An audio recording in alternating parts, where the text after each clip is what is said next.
Welcome back to Valley Vibes with Eva. Today, I'm sitting with my colleague, Tony. Say hi, Tony. Hi, how are you? We work together at Coldwell Banker here in Litchfield Park, but we service the whole area. I mean, I service everywhere. Do you work the whole valley? I work the whole greater Phoenix area. Yeah. Okay, so even though we're here in this location, we service the whole valley. All right, so today, I want to get a little, well, I don't know, this is maybe too forward, but we're going to get a little spicy. We're going to talk about the things that our clients tell us in private or ask us in private, but will not make it a comment or put it online. All right? Okay, so hold on, guys. Okay, we're going to start with Tony. All right, so Tony, what's the one question that your clients will ask you face to face, but they don't want to text you about this? Well, clients often ask me, well, what if I purchase the home and then I have buyer's remorse? Turns out that I don't like the home that much. Is there a way that I can just undo the transaction? And of course, the answer is no, you cannot undo the transaction. You would have to sell the property.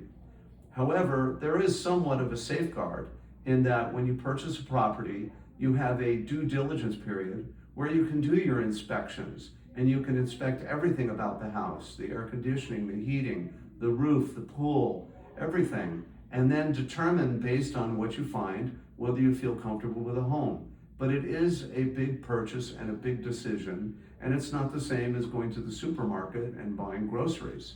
So that's basically my answer to the question. That's a good one. I've actually had people ask me if they could sleep in the house for a weekend. If they could ask the seller, like, can I sleep there for a weekend? It's like, no. It makes sense. Like, I understand the logic behind that. Like, yeah, let me try it out. Let me see how it feels. Are there loud dogs barking? Is there traffic noise? You know, like, what does this house feel like? But we can't let that happen. That is not part of how real estate is done. Do you think they'll ever allow that? No, I don't think so. Too much liability, right? I don't think so. I think there's too much liability. Most people, if they want to sell their house, they want to sell their house. They're not renting it temporarily for a couple of days to see if you like it. Absolutely, yeah. I mean, it's just the way it's been done for 100 years. So let's not reinvent the wheel. I don't think so. Well, the question I get asked the most is, how's the neighborhood? You know, and that one is just so tough because, again, we work the whole valley. So I can only be an expert in my neighborhood, in my subdivision, and I don't really know, but I am the source of the source. So I definitely tell them, you know, check online, check social media, look at, you know, websites, the police department websites, see how crime is, look at the school ratings, and really you'll get a general idea. Sometimes I've even done this, Tony. I will knock the neighbor's door and ask, like, hey, how do you like living here? I will do that in front of my buyers. Like, hey, let's find out. I don't know. Let's find out right now if someone's available, if I see that they're available or maybe they're outside or coming in or leaving, just real quick, like, hey, how do you like the neighborhood? We're looking to buy. And so yeah, usually we get a good idea. But there's a lot of resources out there to find out, you know, what's important to you. That's as spicy as it gets, I guess. And I have one other item that comes up quite a bit. Sometimes people will ask, well, you know, my credit score is a little iffy. Is that going to prevent me from buying a house?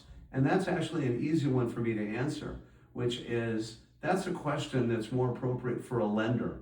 A lender, and specifically a mortgage lender, is going to look not just at your credit score, but they're going to look at a lot of things in your financial situation, your net worth, your liquidity, and mostly your ability to service the monthly payments on the loan. So they're going to look at your disposable income and what your other obligations are. So just looking at the credit score alone is not going to prevent you from acquiring a home. And that's what a mortgage lender is all about, to see what you qualify for. Absolutely, that's right. And that's such good advice. Don't think that just because you have a low credit score that you can't buy a house. There's things that we can do. And honestly, we do need to sit down and talk to the lender about that. Mm-hmm.